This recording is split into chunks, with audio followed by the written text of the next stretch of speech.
Yeah, man, it's a lot going on to get into.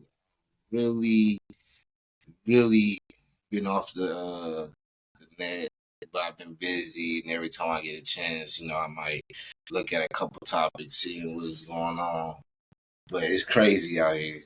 Um, First thing first, straightforward podcast is a podcast we got on the page. That should be starting up. This episode is let me start my narratives. You feel me? So, fell in love. You know what I'm saying? In the honeymoon stages right now. So, you gotta respect that. Like when somebody in love, man, you just gotta let them be in love. Like I hate when people see somebody in love and they want them to stay the same person they was before they got in love. Like nah.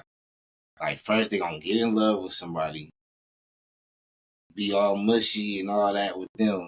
Distance themselves a little bit, restructure they shit, and then form a foundation. Now that's the foundation they going by. Like it might be different. It might be a whole different set you might see for a straightforward podcast. Northbound Media co-host with my aunt, straightforward podcast. So uh, he been getting back busy. I know he been having some time. Just some summertime, some vacation time, summertime, whatever y'all want to call it. But man, me on the other end, I've been pretty like busy, pretty busy. Um, yeah, real busy, kind of.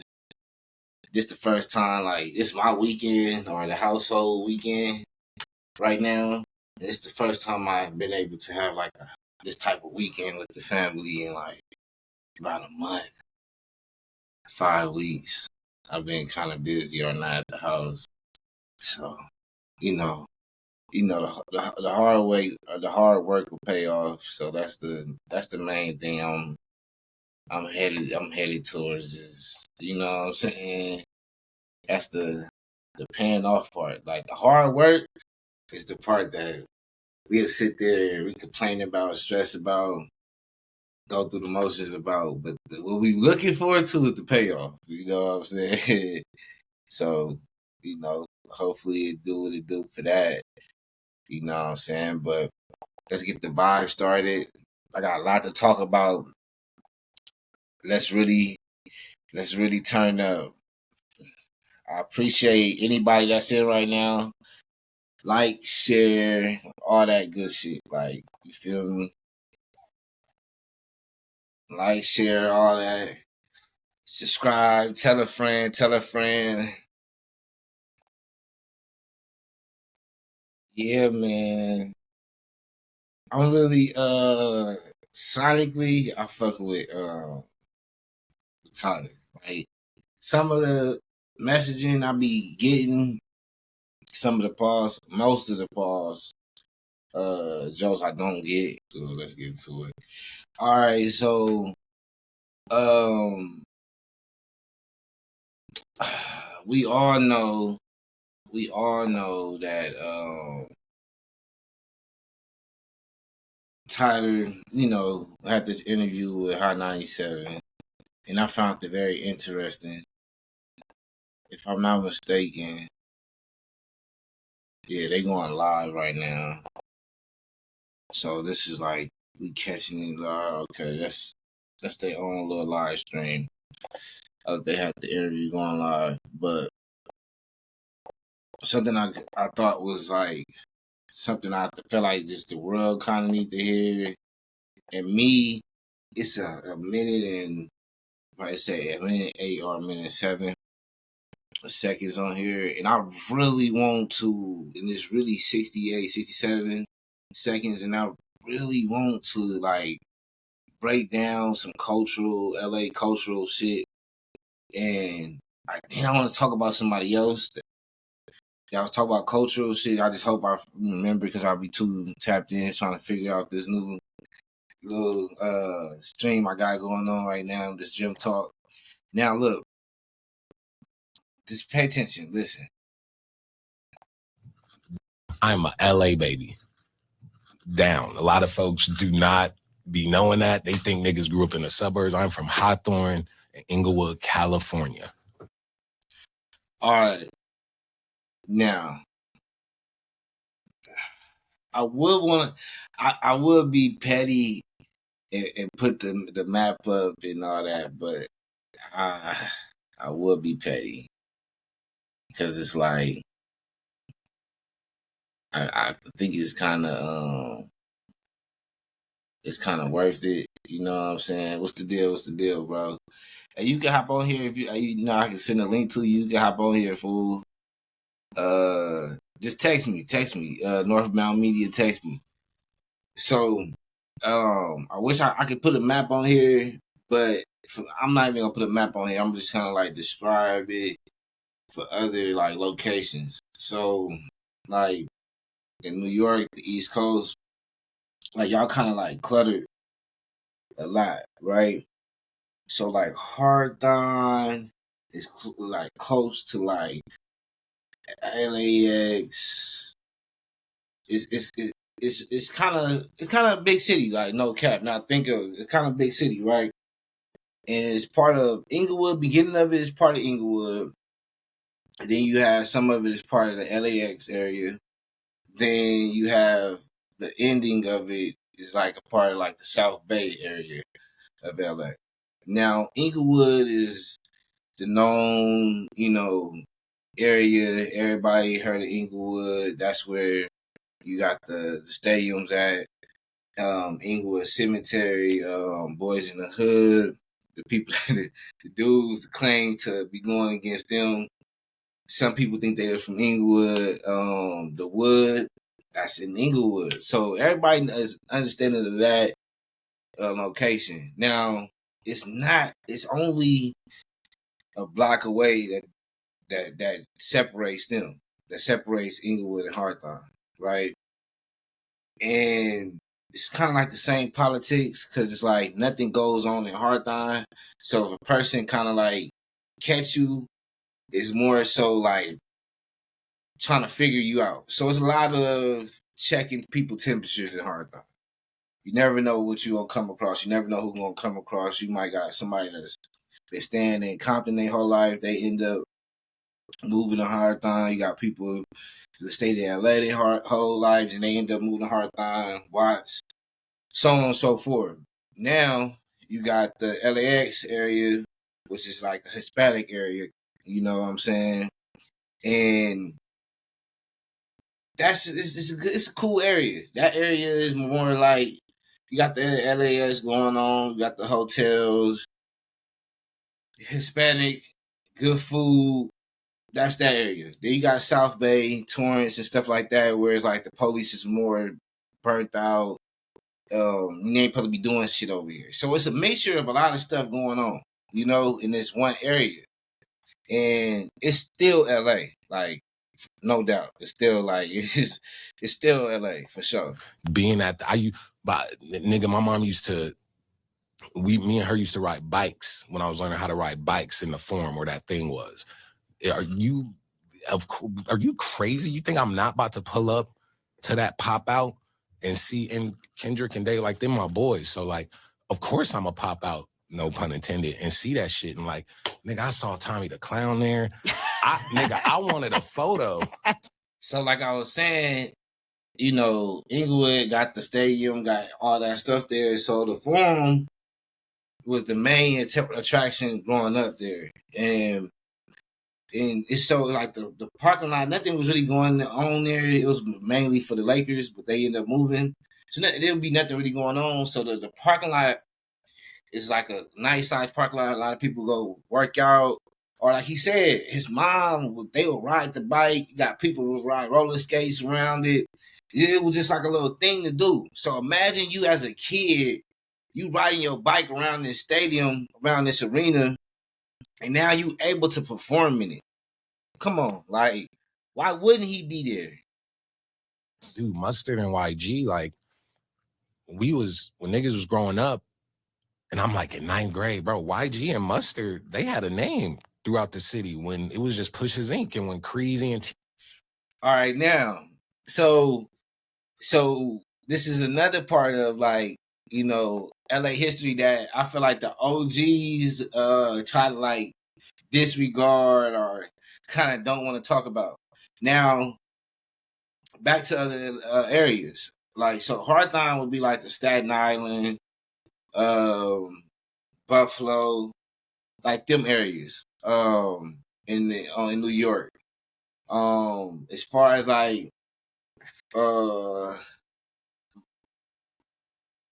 it'd be like Orlando in Florida or something like that. Like, you know what I'm saying? That's like Hawthorne-ish. Like whatever that's in that county of Orlando, that's Hawthorne. You get what I'm saying? In Georgia, Georgia. I wish I knew some of these different places a little bit more, but like Texas, it'll be considered like Austin. Like, you get what I'm saying? So y'all can kind of get the temperature of what Hawthorne is. Now, he's explaining a whole nother situation of LA culture that nobody wants to acknowledge. Just like in other regions, I was just going back to like when Chicago dudes that's with dreads, they used to be juking. And like, you know what I'm saying? Nobody would talk about them back in the day juking and stuff like that. When the dudes in Atlanta, they doing the snap their fingers, and you got Casanova, one of the rappers from New York, and he doing the chicken noodle soup. Like it was eras where cities was just into dancing. You know what I'm saying? And push it in. Let me see. This is like different type of era. And this is what he talking about when he say Mustard and YG. He's not talking about like when Mustard and YG was making songs and no, because truth be told, like y'all heard Mustard on the later end of his run, and then truth be told, we would have loved to hear YG on I'm different, them type of beats, like later on. But yeah, so this is what he talking about, the jerking era. The jerking era, this was like really different back. This is 15 years ago. 15 years ago. This is what he talking about. This is what he was a part of. This is Mustard. This is Mustard and YG. How can I say? What's the main story of a hero? This they or like they oral story. Like I'm gonna find it. It's the oracle of what they got going on as far as being LA legends. It started right here.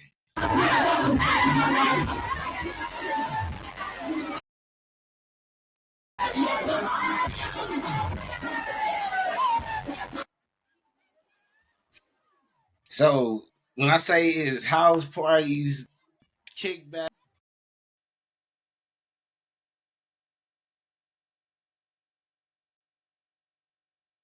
All right, so let me pick up where I left off, right? So my bad, man. I fucked up connection.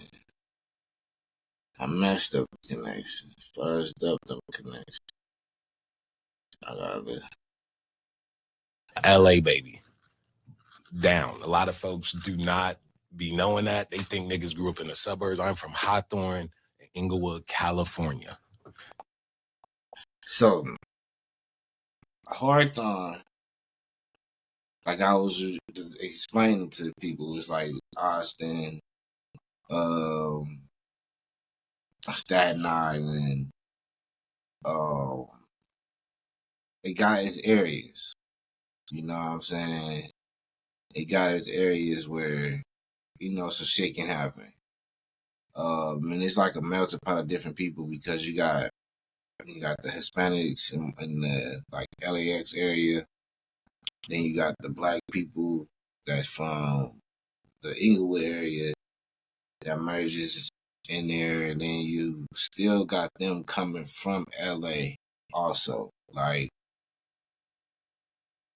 if you on Crenshaw,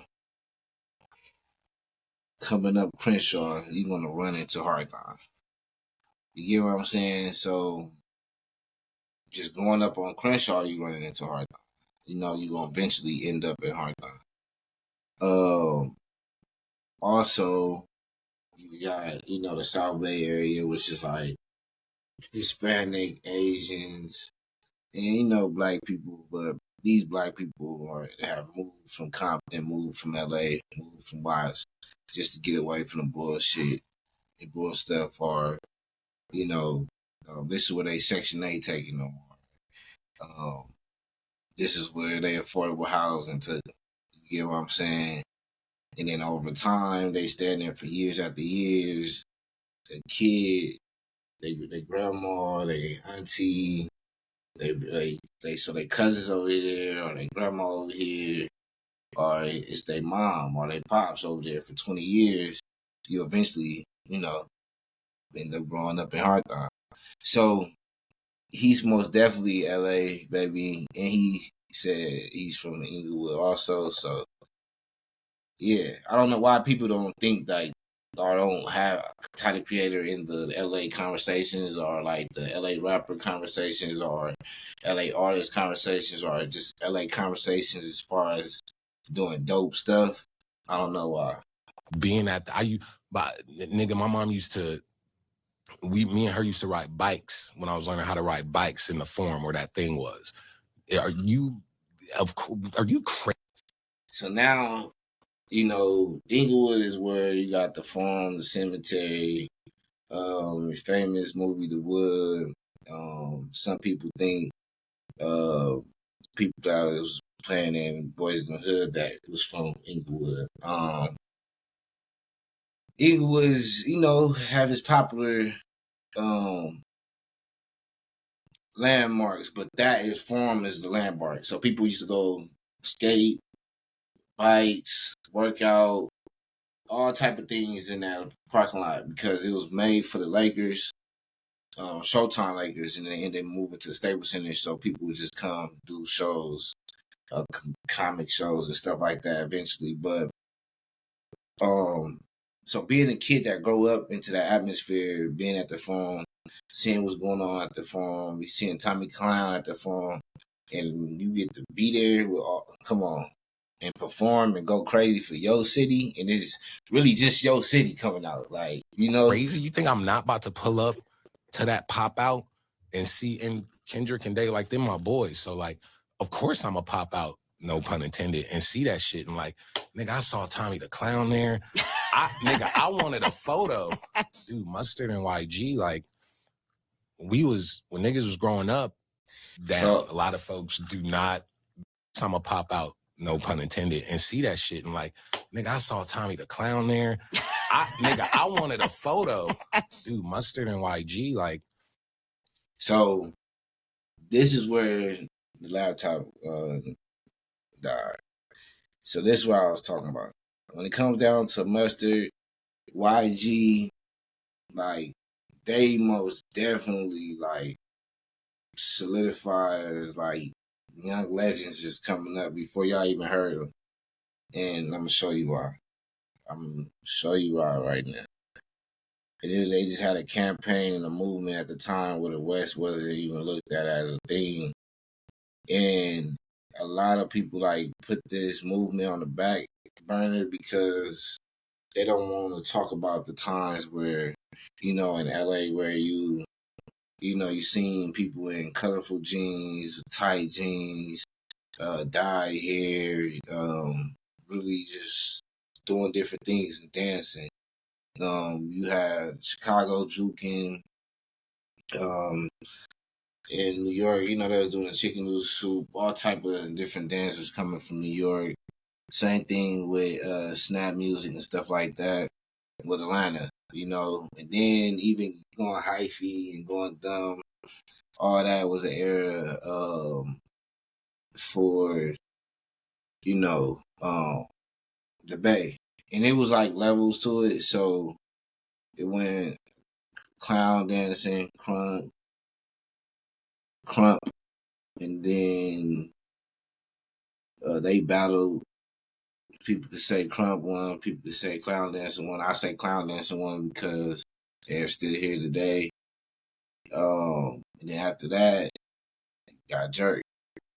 And you got the jerking movement.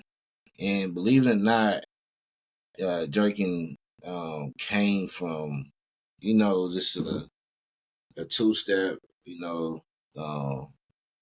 somebody that's a member doing a good two step in the party.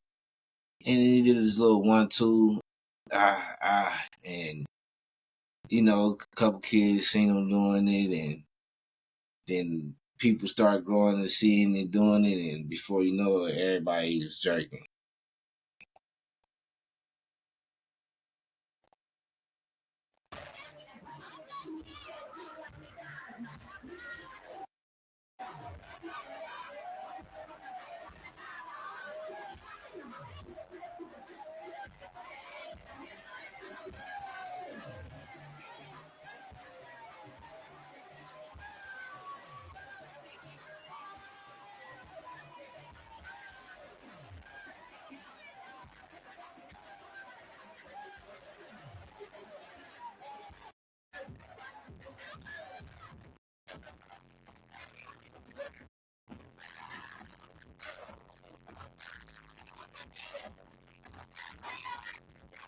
It's a lot going on in this commercial, in this this I'll say commercial, but the party was, as y'all can see, it was turned for sure. The party was crazy. Most definitely, the party was crazy. Um, let's get to it, man. They really trying to lead the archives.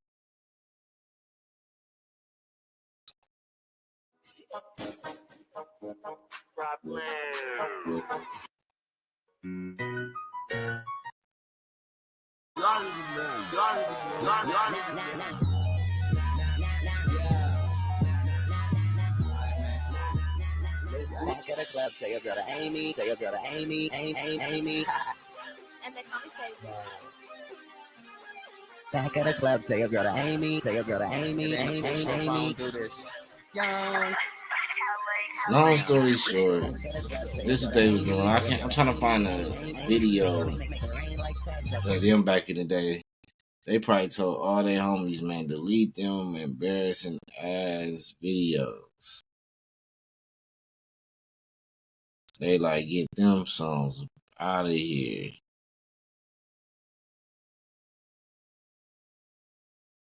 That's crazy. None of them songs is this. Hold on, let me.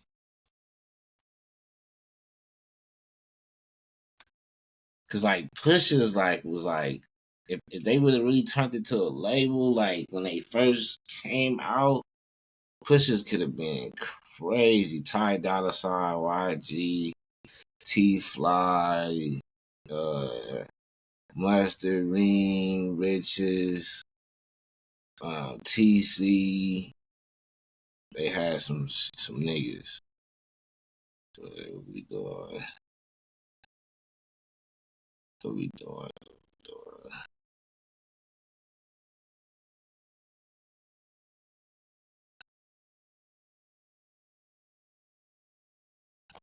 They don't have nothing from the Drinking Days from this nigga YG, man.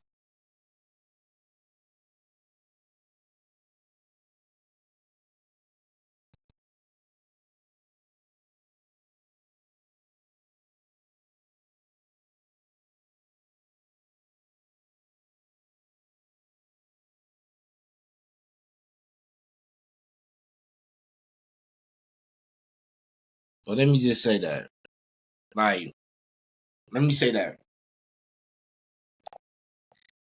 they wasn't really a dance crew. They was more so music and a crew, and they basically made the soundtrack, for the Jerkers. So let me just play some of the songs these niggas was doing, man. This is YG. Machine can finish small. Ain't shit changed. I be on my sidekick every day. Wish you never know. Wish you aim. You cute, girl. So when Tyler talking about YG and Mustard, he not talking about what y'all talking about. He talking about this shit. Like when he was a kid, remembering this. When he was riding the bike at the phone. Like this memories, you feel me? He can relate to LA culture.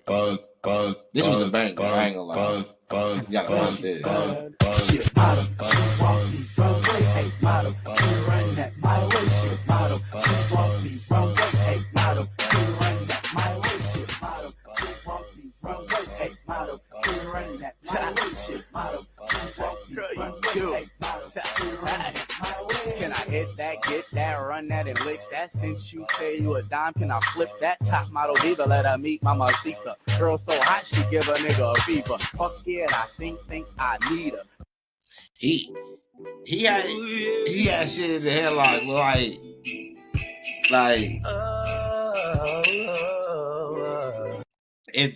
if Pushers would stay the label,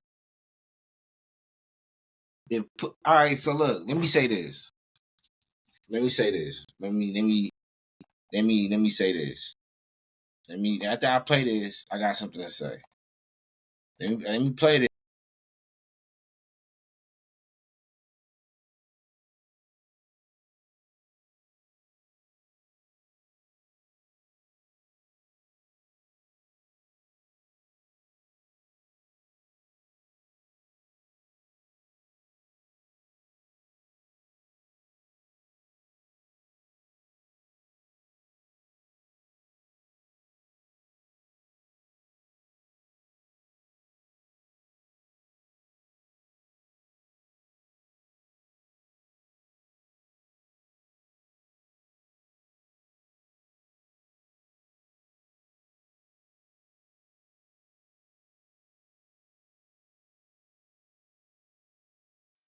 Let me say this. Right? Let me be the one to say this. No cap. No cap. Let me say this. If Pushers Inc.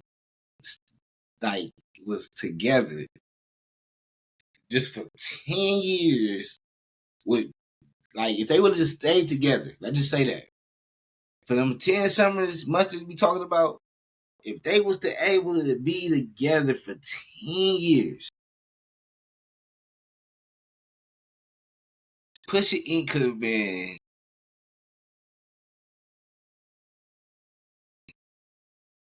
have been bigger than Death Row. I'm sorry. I'm sorry, and I'm gonna really stand on that. I'm really gonna stand on that. Like Pusha Inc. If together they would have been better than Death Row. Now,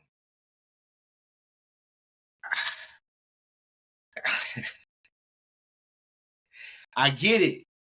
Y'all gonna be mad at me like who they Snoop, who they Pop. I get it. Who they Dr. Dre. You off. I get it. But the movement they had, the momentum they had, the swag that was going into these songs, the buzz as far as that they made for themselves. Like it was like they did it themselves. Nobody came and helped them. I feel like they would have had a better story, and if they would have just banded together, I feel like them not banding together stopped them their growth. But I'm gonna say this: pushing together would have killed Death Row for sure.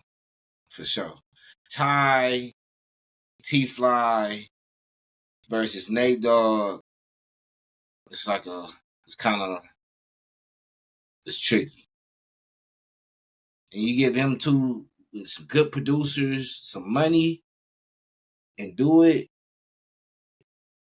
I think, yeah. YG,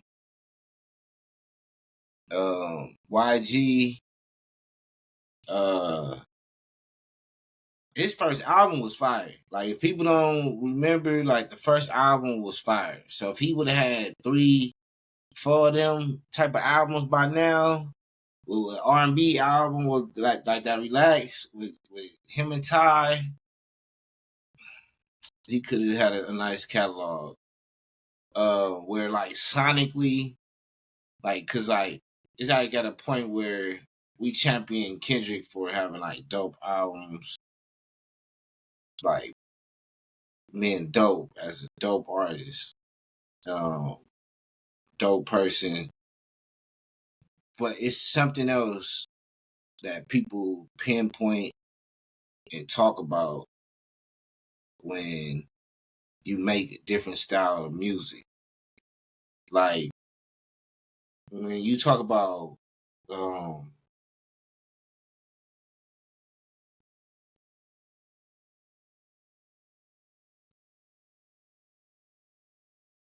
you talk about certain songs that we champion Kendrick for, it's no doubt in my mind that we wouldn't champion YG for like good sonically sound songs that was like made for the club. Like if YG had 3 dope albums, 6 platinum plaques, 2 number ones, people would just off the sonic, like, because you were tuned in to YG as a LA person more than the Kendrick, you know, and that kind of would champion him over, and that kind of champion a lot of like hit makers over lyrical or dope artists. It's like when you just come in like a D-Lo, Boston D-Lo, kind of get like more respect than a JID.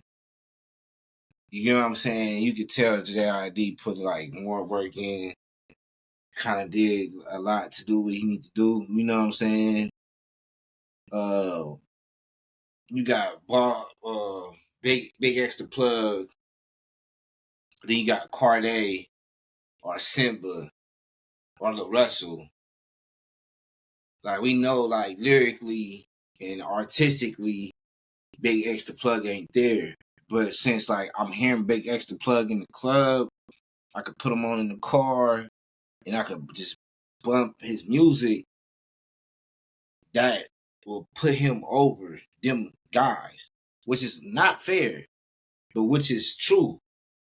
And with me having that understanding, I will know why he would be in a whole different standings for sure.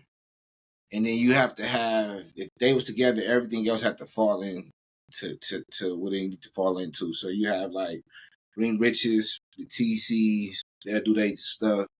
But I'm looking at like Choice coming into a situation with YG, Ty, and everybody there, like a situation where Draco can come in and like, I feel like Draco would have been the Tupac, like other of that, of pushes. Like Draco would have been the Tupac, like come in later on and really just go stupid with the big jury, like.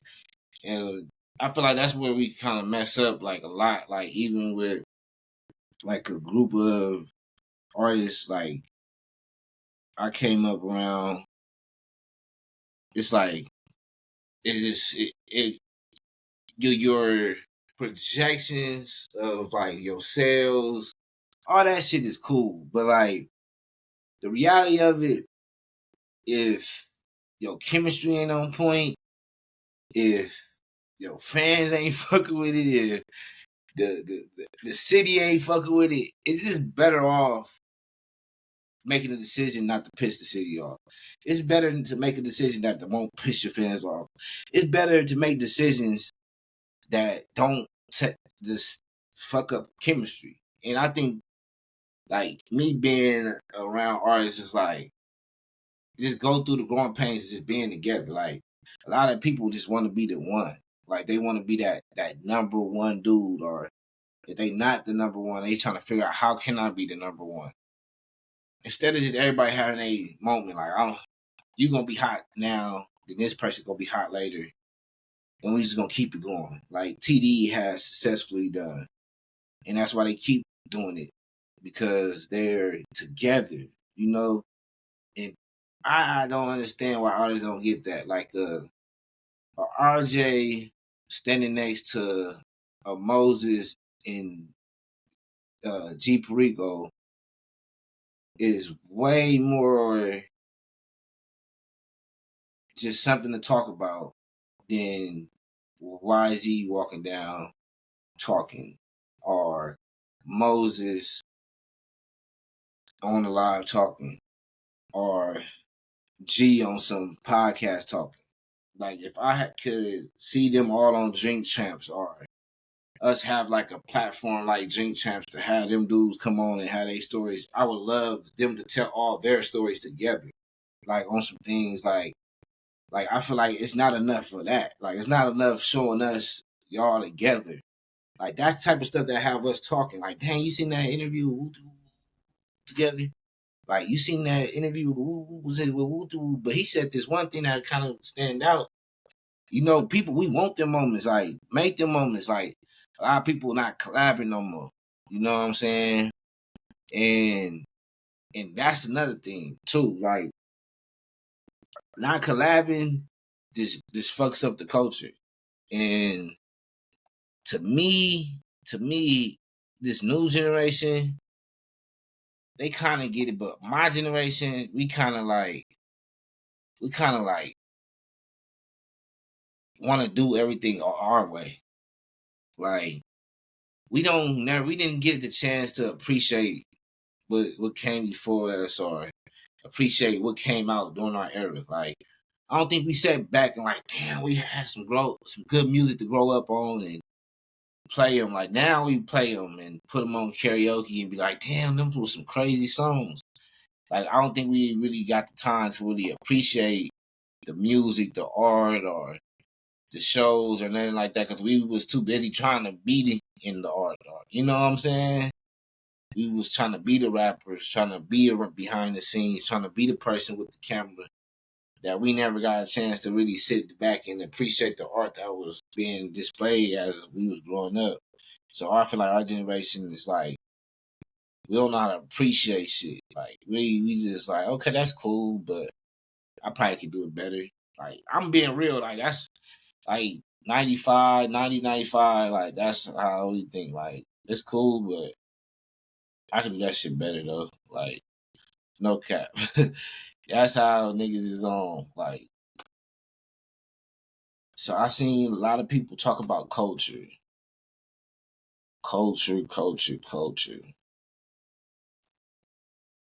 And when you start talking about culture,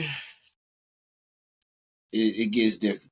It gets very difficult, especially as a black man, because we start noticing our you culture just for how you talk about culture.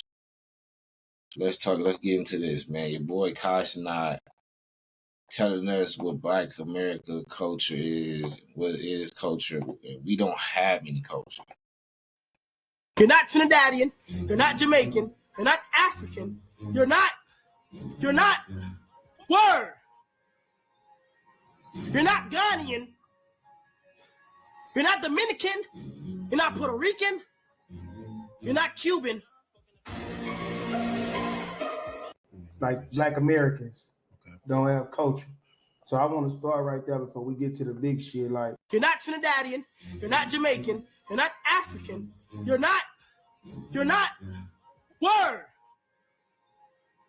You're not Ghanaian, you're not Dominican, you're not Puerto Rican, you're not Cuban. Like Black Americans. So that's the type of shit that we gotta fix. That's the type of shit we gotta fix. You know why? Like, it feel like to him because he young. He young, right? But it's up to my generation to kind of like show him what our culture is. Like, do we got one of the homies that's known to throw the barbecues? Like, do we have the homie that got the lowrider that's gonna call a group of niggas to come chill and see the lowrider scene? Do we got, you know, to want to accept like gang culture is part of our culture? Like, do we display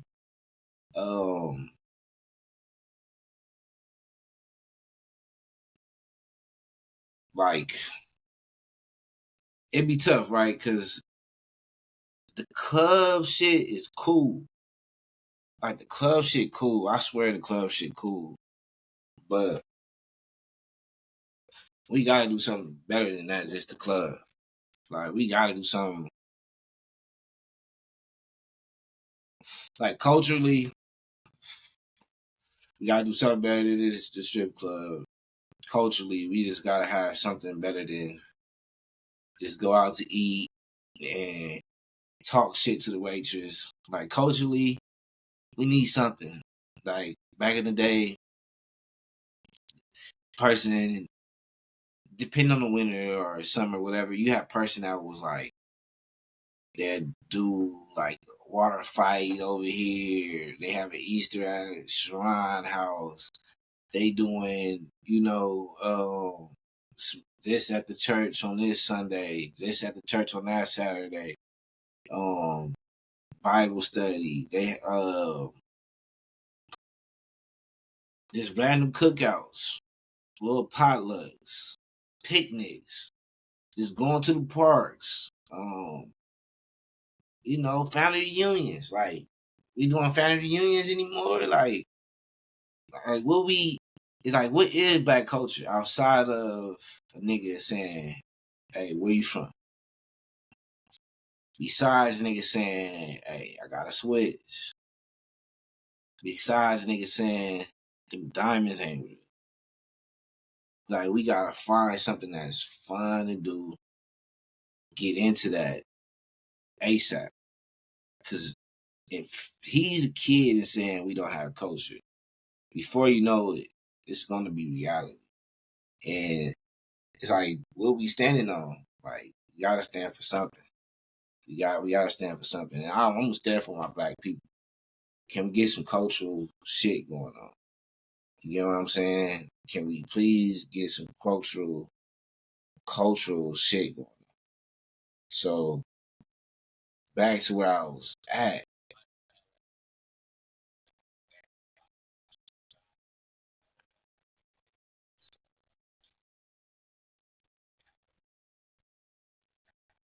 But nigga, my mom used to, me and her used to ride bikes when I was learning how to ride bikes in the form where that thing was. Are you crazy? You think I'm not about to pull up to that pop out and see, and Kendrick and Dave, like, they're my boys. So like, of course I'm a pop out, no pun intended, and see that shit. And like, nigga, I saw Tommy the Clown there. I wanted a photo.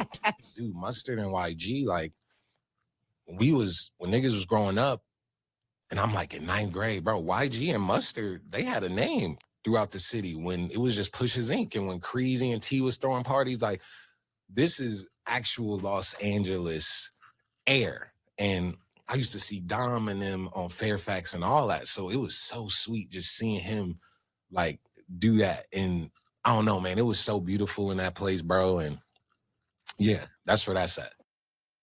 So go back to cultural shit. Reason why he has to bring that up and he's telling you how cultural it is and how cultural LA is. Like me explaining how cultural LA is cool, but you have to come out and be not about to broadcast it or it's like a promotion or a promo. Man, just come out to the city, you'll see some LA culture.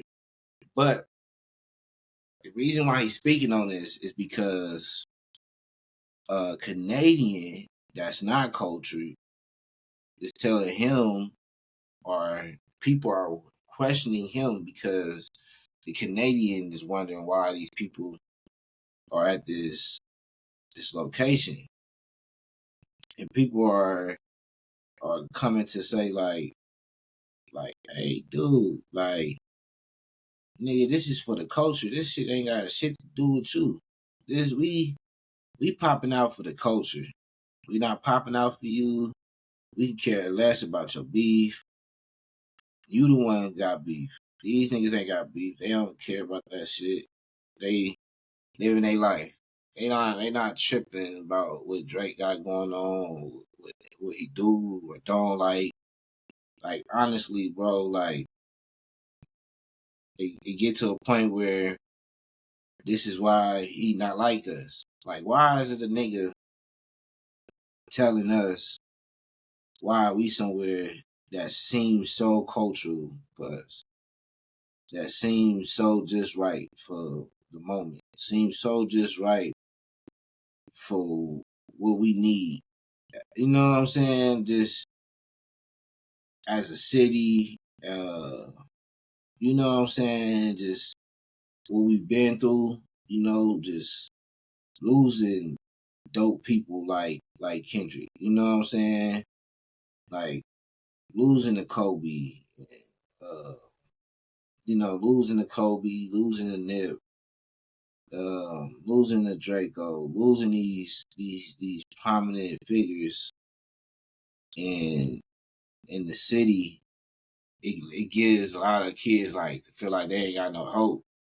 Like I don't know if I can make it out. And every person that was up there was at some point in time was our little bit of hope. Like, like the nigga would be like, damn, want to make it like this person. Like even to DeMar, like being there and LeBron being there, like people there want to be like everybody that was in attendance. So it was a time when you want to be on the Tommy the Clown. Like I got stories about that, but 6 years old, 5, 6 years old, and you got Tommy the Clown in the alley in the most crucialest place, you know what I'm saying, in the city. And he don't give a fuck about none of that. He 312s out the car, a bunch of people hop out and shit like that. Like that's LA culture. So for a person to ask you why you there, let you know how culture he doesn't know. Like he not even getting that. Even if the beef wasn't about you and all this was going on, these motherfuckers will still be in attendance. That's the whole point. And that go back to like us just doing more shit. Who gonna be the next Tommy? Who gonna be the next YG? Who gonna be the next Nip? Who gonna be the next Draco? Who gonna be the next Kendrick? Who gonna be the next the Whoops? Who gonna be the next uh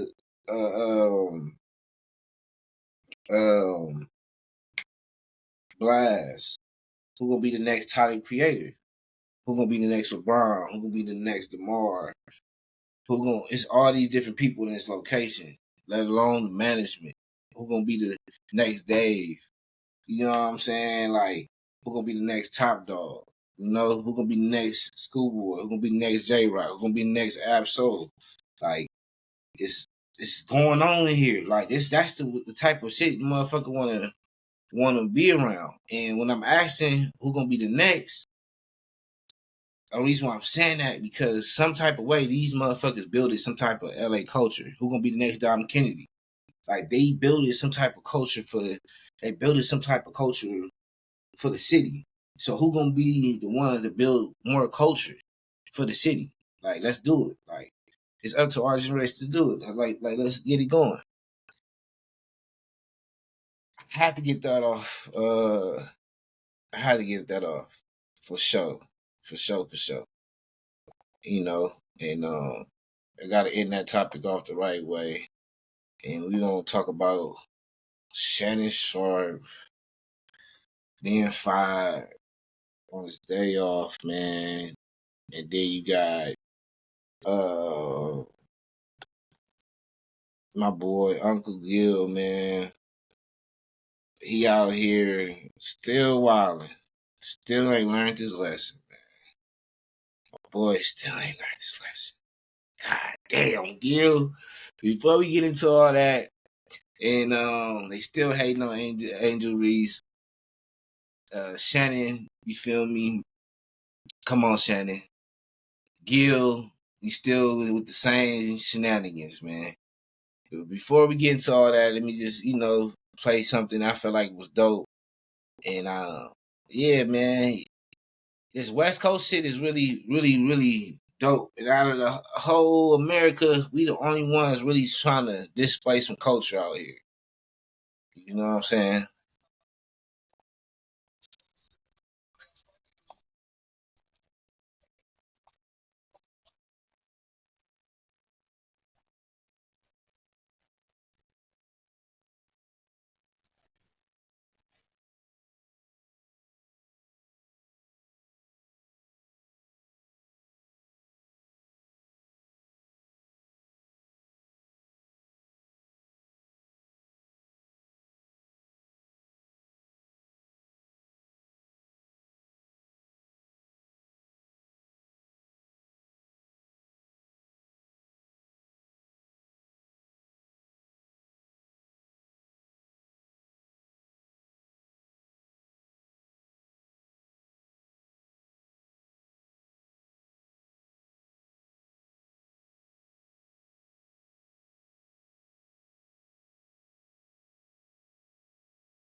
I'm bullshit.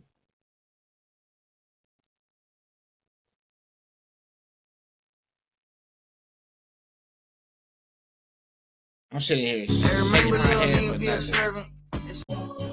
I'm thinking y'all was listening to this shit. Forgive me for my sins as I calculate about a bundle. And I got homies facing life, wasn't even looking for your uncle. I grew up sucker. Mecca Break is now available with Google.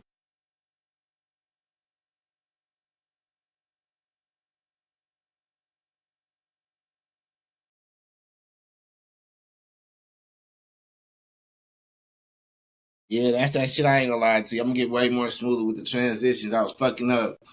Cause at first I'm thinking y'all was tuned into the music way before I was just a minute, just going like this, listening to the verse, but I feel like he going crazy, bro. Like I ain't gonna lie to you. He on a whole different wave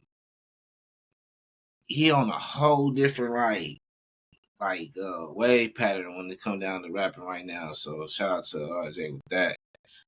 All right, let's get into it. Shannon Sharpe. Shannon Sharpe has been fired from ESPN. Now, Shannon Sharpe being fired from ESPN is kind of like, it's kind of like, it's like, damn, we kind of knew. Because if I'm not mistaken, nobody really talked about him selling out with old girl. And I don't know how much money you have to fight to where you just feel like you just gotta like settle out and keep settling, and keep like at what point you like, man, I ain't do that shit. I fight what's going on. Cause I'm already gonna lose some money anyway. You know what I'm saying? Like you giving up money that you ended up was gonna lose. So you lost your job and you gave up money.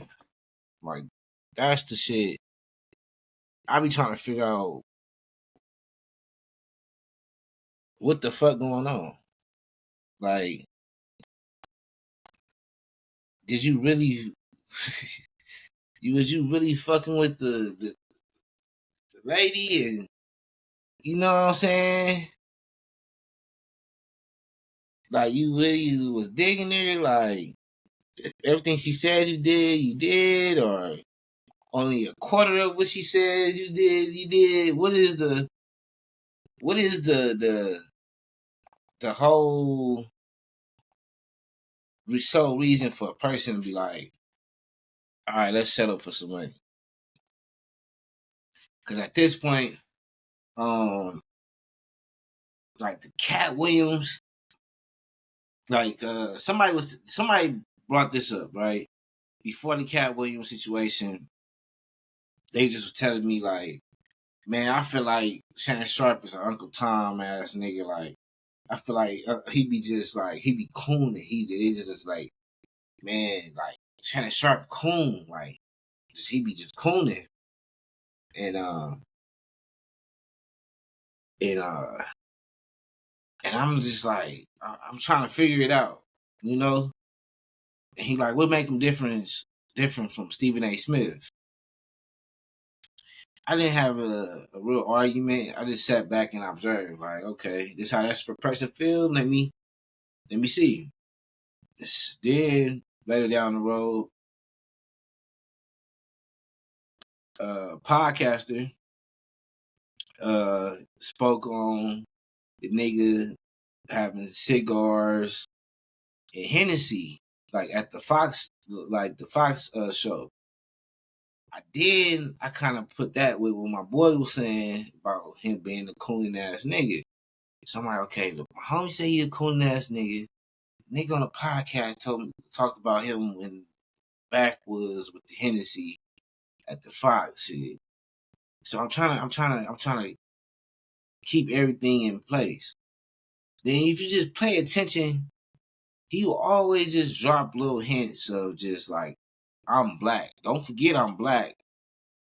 Like, as if I'm comfortable enough to be around you whites, but just don't forget I'm black. And then the way he show you like I'm black is like the overly hoodish shit you can do. Like the shit he just be saying just be stupidly just hoodish. It's like some shit you don't even have to say that on camera. But then when it come down to him doing the cha-cha, nigga don't even know how to even move. Nigga got 2 left feet. He don't even know what the cha-cha is. Nigga get spunked out doing some other shit. So I started just chilling, leaning back. Then, you know, he did the shit with the live shit. The shit having, you know, doing the extras on the live, having sex with whoever he was doing on the live. Blacc Heirloom said, hey, he think it was somebody, it wasn't a woman on that live. I don't know who it was, but all I know is you being my uncle, that should be the last thing that should be going on in your life. And it kind of is disturbing. Like, that's like personally, like my uncle was to like FaceTime me while doing that. I kind of would be like, it's like, you want people to be proud of you, but then what kind of example are you setting for me as a nephew So now when I get my nephews, this is the type of example I set, being on live, moaning and doing it up, like that was crazy. I feel like he didn't give us a proper, as a role model, he didn't give us a proper like apology with that. Like I feel like he just thought like the less I talk about it, the quicker that shit go away. Then, the Cat Williams interview was dope. The shit he started doing after the Cat Williams interview was kind of like getting petty. I'm not mistaken. I don't know if the beef with it was the beef with he had a couple beefs. One was with Mike Epps. And shit that he was telling Mike Epps, how he was coming at Mike Epps was kind of like coon shit. Like shit that Uncle Tom would tell a nigga because he feels some type of way. I don't know if that was before or after the Cat Williams interview, but that just lets you know his demeanor for him, knowing Mike Epps. Like, you got this Cat Williams interview in the back pocket, so this how I could treat this dude. Mike Epps came out and said he didn't give a fuck about what the fuck Cat Williams was talking about. As long as he was in the story and then the shit was doing a bunch of views, he didn't give a fuck because he had a show coming up. So, like, a lot of people pay into his antics, but they not playing. Like, he got into beefs with, like Cameron and them. And it's just like over shit that you just feel like you gotta be this nigga in this space where just acting like a nigga. Like, it's cool, we all niggas, but it's just like, you do that, but don't know the cha-cha. You do that, but then it was, I don't want to bring up all these clips, but it was a time where he, bringing up different girls' names and Cheryl, and he naming all old white lady names. You know what I'm saying? It just be like little shit like that. Like everything you do corner into like the pants and shit you wear that's corner into some white people shit. But then when you're dealing with a nigga or to relate with a nigga, you always gotta be overly hood. Like you just always gotta be overly on some hood shit. So back to just the truth. Like just with more so like you is a black country dude that don't want to look at as country or don't want to be looked at as ghetto. So what you do is you try the best to be conservative, and to the typical white person, you come off as a typical black person. But when you're around certain black people, you're ghetto in your country. That's the problem. You just gotta man up to what you really are. You just a ghetto nigga that love to be around some white people. And that's fine. Be that. That's cool. So then, here you go. They say you got this pause allegations going on, and you keep trying to prove why you not paused. So now you have this young lady, younger young lady. She's of age in Vegas. You couldn't find no better work than that. Like, come on, man. Like Shannon. Like, you got Tracy Ellis Ross. She got her out here cleaning drawers, and you going for. You got Maya out here. You got Carucci at the bedside, Dr. Bedside, Deion Sanders. And you sitting here dealing with the 2022 OnlyFans in Vegas. Just not showing no good examples. And then it's like, how can I be light on the nigga that don't be light on the niggas that be in these same situations? Any nigga that been in these situations, your boy then disrespecting them, said they ain't shit, just like a real, just Uncle Sam ass nigga would do. Then you end up in the same situation, but want the same grace. Skip should be fired next. Skip should be fired next. That's all I have to say as far as like fairness. Skip need to be fired ASAP. Shannon Sharpe, I think you good because you got your shit going on and you making your money. But truth be told, like a nigga like me, I've been uninterested. I ain't gonna lie, Ocho Cinco keeping you alive with the shit and your guests you be having on there. But I've been uninterested. I've been over it. Sometimes you just overdo it with the guests. It's just I'm over it. I'm good. I'm good.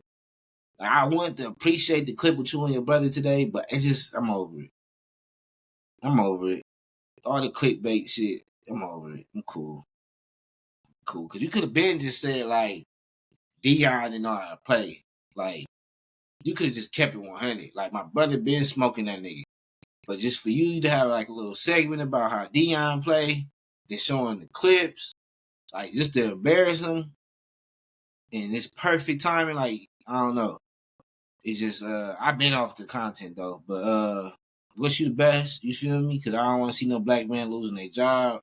But I'm just, I'm just over that shit. Like just over just motherfuckers being judgmental. Like I can't judge you, but I'm gonna explain my details of what I've seen, and it's just something it's not my cup of it's not my cup of Henny, as you would say. It's not my cup of Henny, nigga. All right, next thing before I get up out of here, we got two more things, but one thing before I get up out of here is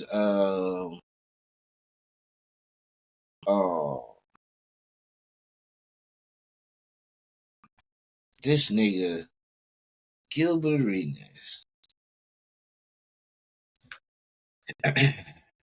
Gilbert Arenas.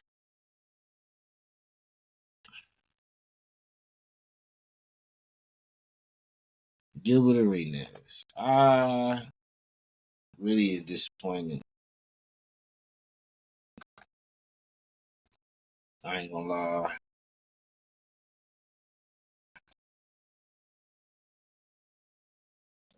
Cause you actually was doing like a documentary, right? Of like what happened, like what happened with you.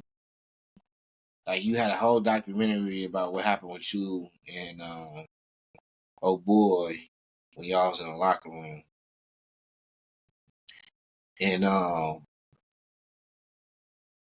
yeah, y'all had a situation where y'all was gambling. I think he didn't want to pay you. So you brought your guns.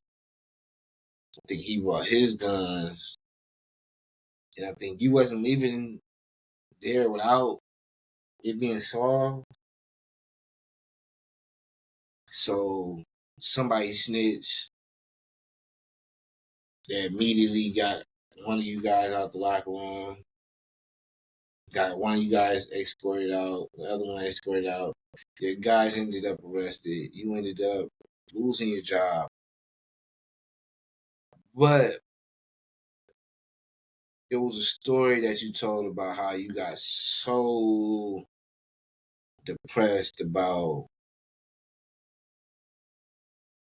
basketball, where your son didn't even know you played basketball because it was that long ago that you have not even turned the basketball on or wanted to do anything that involved basketball. I really had sympathy for that, and I'm like, damn, like they really fucked him up mentally.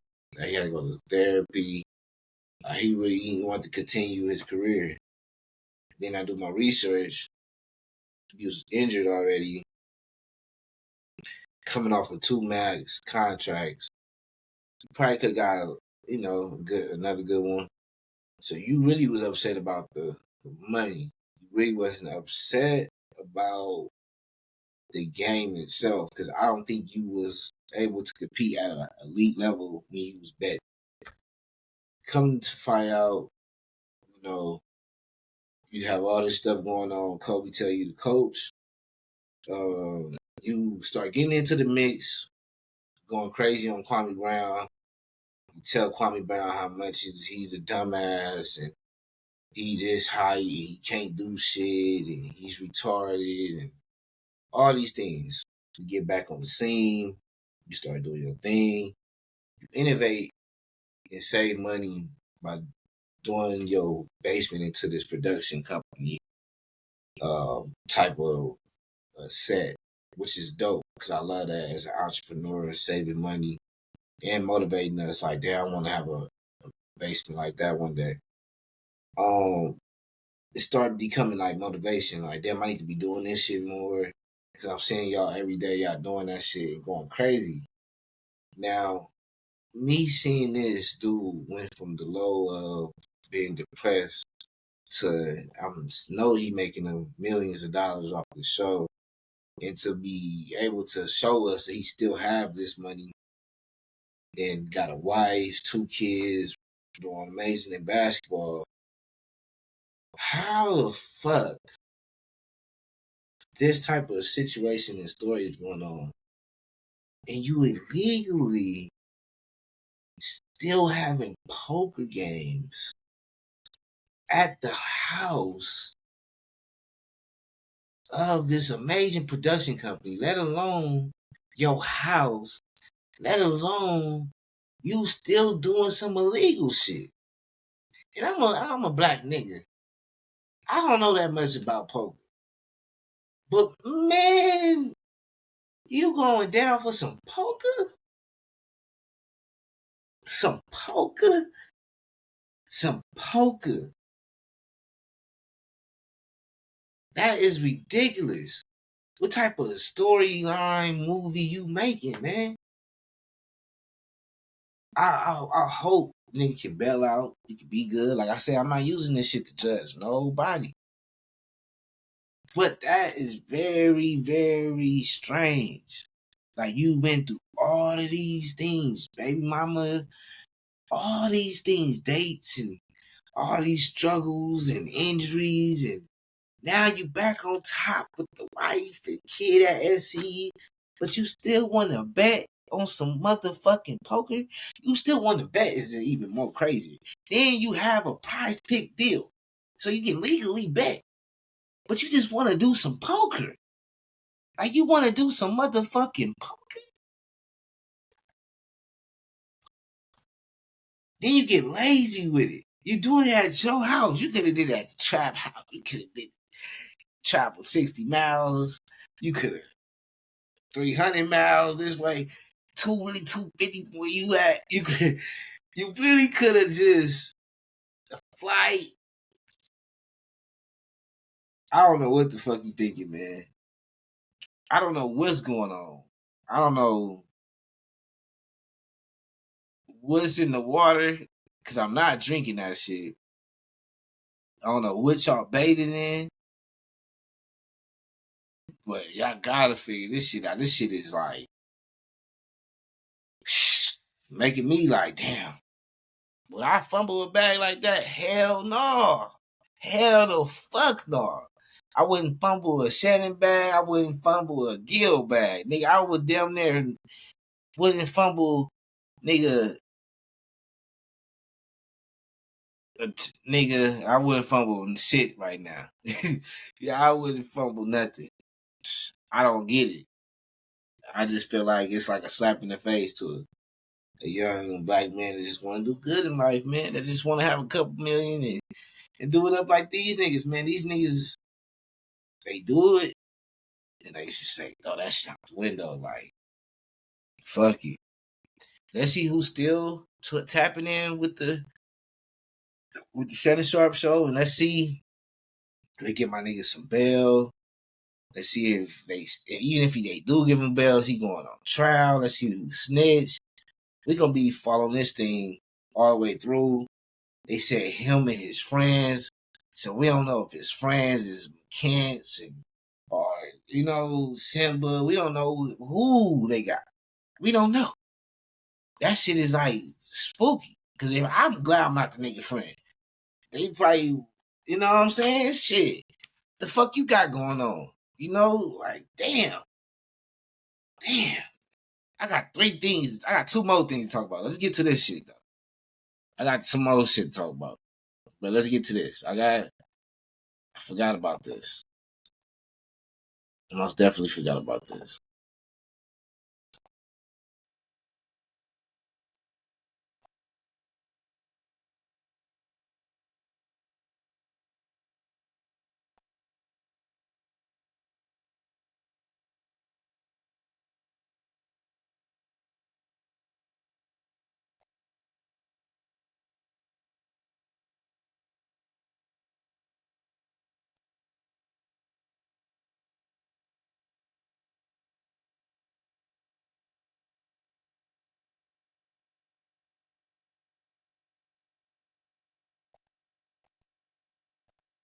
I gotta find the clip because I'm not looking. Oh, yeah. And it's funny though because the person she's there interviewing. Guess which student has a better. Like the person she's sitting there talking to, I think she plays like for the Fever, if I'm not mistaken. And she not that lit herself. Like, you know what I'm saying? So it's crazy how,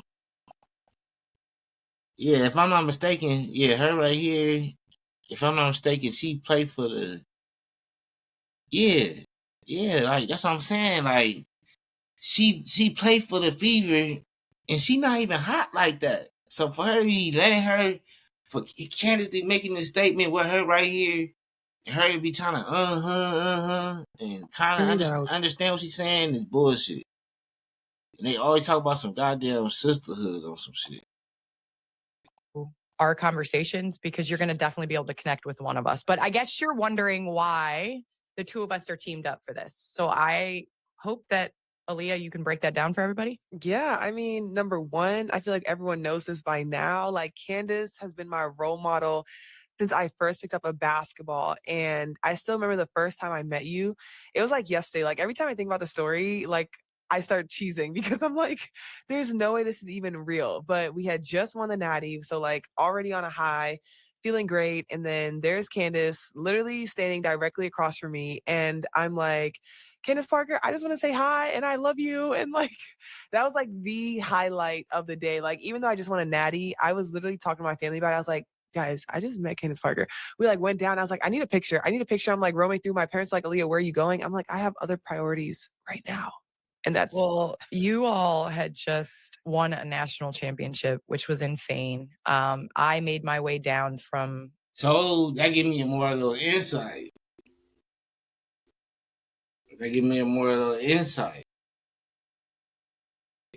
I don't know how many natties, which is national championships, Angel have because she been on LSU and boss lady coach at South Carolina ain't having that on her time.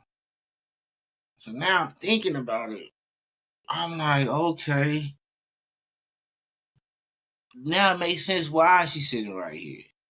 She probably do got some credibility because she's like, I'm working out with this woman that's talking about being great.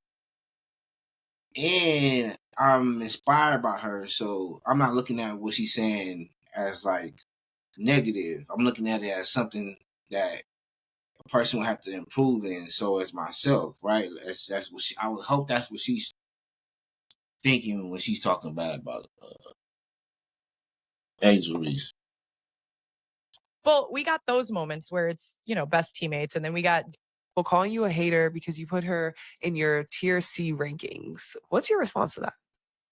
Okay. For those of you, and then boom, The next days were spot on. I had options. He answered all my questions. They got a whole. Everything. But Candace, you did mention that we're gonna be taking some heat, talking about some heat. They got a cold show, episode 1 called Post Moves. Boy, they got a cold show on this podcast, and I feel like we should start with you.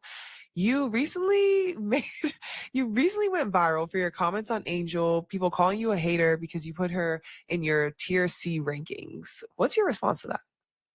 Okay, for those of you that don't know, I did a tier ranking, and I'm going to list the players. Asia Wilson, Nafisa Collier, Brianna Stewart, Caitlin Clark, Kelsey Plum, Sabrina Ionescu, Arika Gumbawale, Paige Beckers, Cam Brink, and Angel Reese. I was asked to tier rank them from S all the way down to D, I believe, or E. I think it was actually E. And with that being said, I ranked some players in Asia Wilson, Nafisa Collier, and Brianna Stewart as S. The rest kind of fell between A and C. For all of those that are commenting comments under random Instagram posts about me, I didn't even realize that I went viral for this until I realized when I was kind of getting alerts on my Instagram of people being like, you're a hater, da, da, da, da, all this and all that.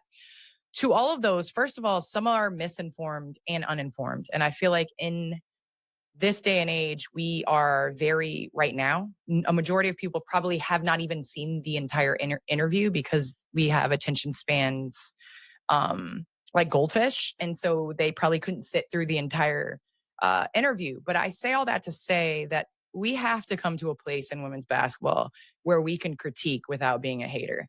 And I challenge all of you all to understand that I in no way, shape, or form am a hater. I am going to bring facts to the table.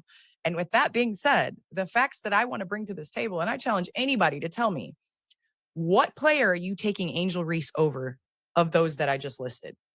Guess we'll wait for their response. Oh, we're not going to. Okay. Because yeah, I'm sorry. But what I'm saying is,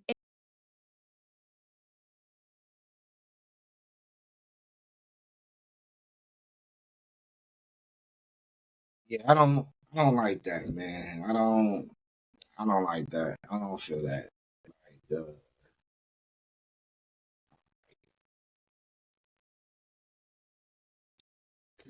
Like I said, Aaliyah is right there, and like, we gonna see it some like we get it's the truth, but it's like y'all smearing in her face, and I think this clip going more viral than the actual clip that you already said, and then it's like if you feel like the people as the fans and shit feel this the type of way, you should just make a call like, Angel, this how I felt, this how I feel, this how you should take it. So then now we'll know how to go about speaking to the public and knowing what she wants you to talk about or not talk about. Because at this point, it was no more bringing it up. If you already said this, now it's like you just stupid dumbing down with your mentee right there grinning and smirking. When she's on the same team down there as her so-called rival. And I just feel like a year ago, it don't feel like a year ago. Like when Angel Reese was getting all that love, and it's that fake white black love that we get because we want to unite to see someone else fail that's not our race. So it's like when we go on like different boxing matches, if it's one black person, we gotta go for that one black person. You know what I'm saying? If it's, the team is majority white, we gotta go for the team that got like 3 black dudes on there. It's just something we just got an instinct for because we got like, this is our moment to stick together. So we did that with Angel Reese. And I told y'all, like, all the Angel Reese need, all that Caitlin Clark needed was, all that Caitlin Clark needed was like a bully to help get off the bullies. And then on top of that, you know, Angel Reese don't have to be in there with the mess. She shooting over people's heads. I think Caitlyn, I keep saying, mixing up the name.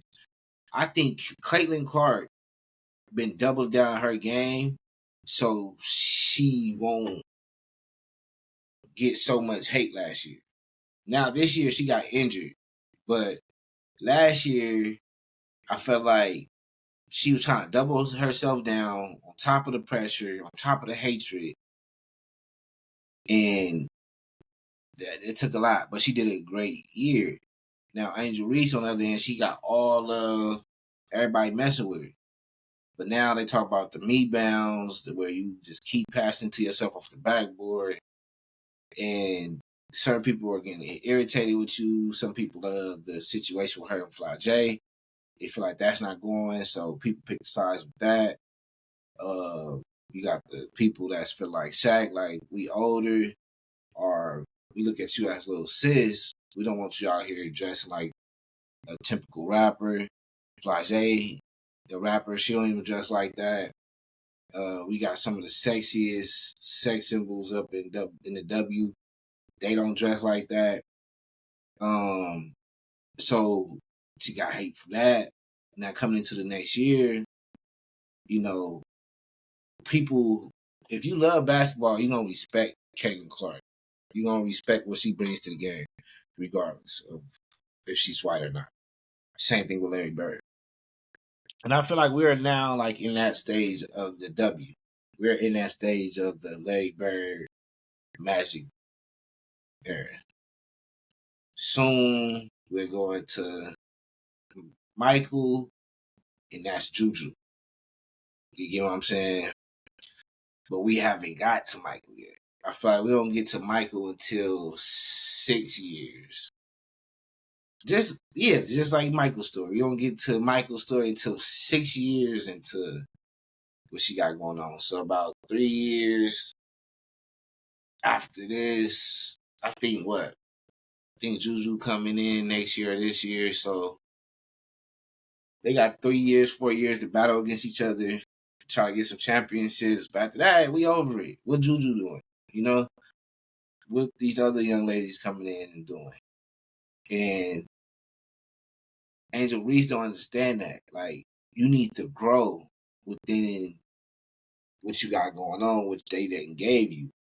You know, you're Magic. You gotta make some magic. You gotta make this look good. You gotta sell this. Now you gotta sell this. You hitting the shit off the backboard is not selling the tickets. So right now, she been getting hate. Angel Reese been getting hate because she's not getting the praise as she's getting praised as a superstar, but not competing as a superstar, putting up superstar numbers. That's just the bottom line. So when she's named with superstars, yes, she's not going to be better than superstars and not going to be possible for these superstars to be get replaced. But a lot of these people are not famous and you don't know these superstars. So you thinking she's being petty or hating, but if you do your research, she's right. None of these people are less than Angel Reese. Angel Reese, I think she's great. Not here to judge. Hopefully, you get it together. And, just keep shooting a little bit more. She got it. She been trying this year. She got it. You just got to see what y'all going to do in the playoffs. And can y'all make it to the playoffs? That's the main thing. All right.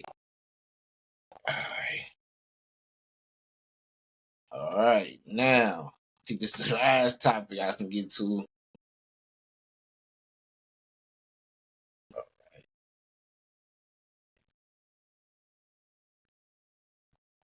So, one thing a woman gonna do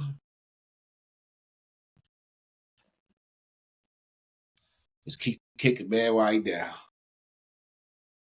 And I always looked at like Kodak as being like not on his shit because like you heard him talk before when he clear, and you heard him, seen him when he clear, and you could tell this shit is just fogged up right now. And it'd be sad because, like, as a man, I know he got enemies, and I don't think that his enemies would be like, "Oh, this is the time to strike." As far as just getting clout or embarrassing him, like, you know what I'm saying? But when it comes down to a woman, they don't give a fuck, man. A woman do not give a fuck, bro. She will kick you, all type of shit.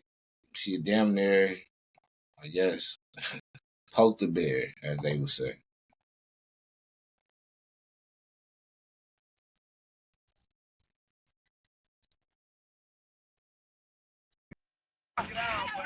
Oh shit! Oh shit!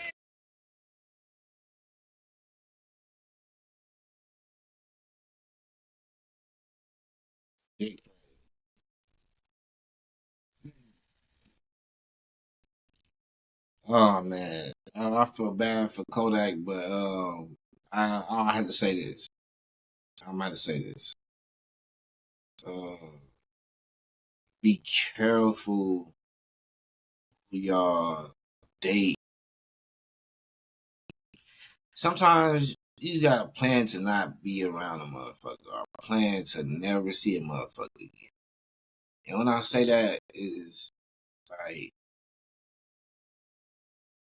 if I know I ain't gonna see you, or I'm planning on not fucking with you like that, why would you need to know my name? Not like that, but why would you need to know my full name? Like, why would you need to know my birthday? Like, I don't give a fuck what y'all doing, what y'all thinking y'all courting each other. We got the same sign. Watch this. You give her the wrong birthday, I bet she's do the same shit anyway. You whoopty whoop. Nigga, a fucking Cancer. He said he a Pisces. You feel me? His birthday in February, his birthday in July. You know what I'm saying? I knew you was a kid. I knew you was, you know what I'm saying? I knew you was a Pisces. I could just tell by you what you, like, if you don't have to tell the truth, my nigga. And then, location, like, you don't gotta say your location, bro. Dates, y'all gotta stop with that shit. Like, after a person get comfortable, she kicking it with you, Ryan, and Tom, and Christian. No, because Ryan, Tom, and Christian, they not gonna know what not to say or not to do.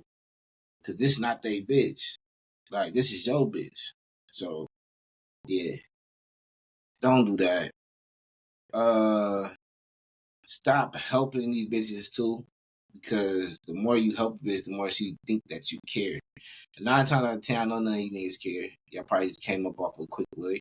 Or just thinking they just want their dick sucked, or just want some head, or just want some, some cookie. And that's it. So that's why they courting you a certain way with the money or making it look good. And then they think, okay, once I get it once, she gonna love it, I get more. That's cool. Just don't tell the birthday, name, your kids, show your kids, conversations, where you been at, how you been. You don't need to do that. Because at the end of the day, as long as they got some cool food, some big, they gonna be good anyway. If they fuck with you. Now, of course, they around you for the money and shit like that. They only there for the short term anyway. So you don't need to be telling them shit. When they feel like the money is dry or they feel like you ain't giving enough, they gonna be gone anyway.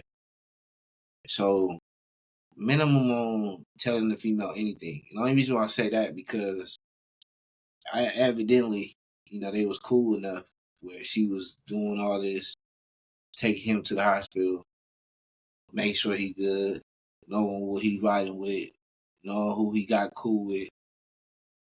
You don't know what the circumstances is. You just talking. And that's why he off, you can tell he off a little bit, like he on something. So that's why a lot of times nigga don't even be, should be in the way. Like, that's why bro shouldn't be rapping, because a nigga niggas is giving them grace. Niggas that want to this with them, ain't dissing them, ain't making them look crazy. They call them all type of names. fuck up his whole career, tarnish his whole career. They must have some type of decency, some type of respect. And he must have got some type of respect in the battlefield. Is of course, because it's being shown, or however it's being shown, right? It just, to me, it would be a woman to do this. Why a nigga off drugs, like kind of off. It will be you. It will be a woman to do this. So that's why niggas just know women are the poison apple. You gotta remember, like, when you get to the root of this shit, women are the Eves. You gotta watch Eves. You gotta look for Eves. They come in probably the best shapes, the best faces, with the best places. From the best places. So that don't mean you gotta bite the apple, man. That's the gym for me. You know, that's probably the gym of the week. Don't bite the apple. Please don't bite the apple, man. I'm out of here. This is Gym Talk with Shoney Greedy. Subscribe, go to the channel, hit the link in the bio, and go shop. Cop something right now. Appreciate y'all.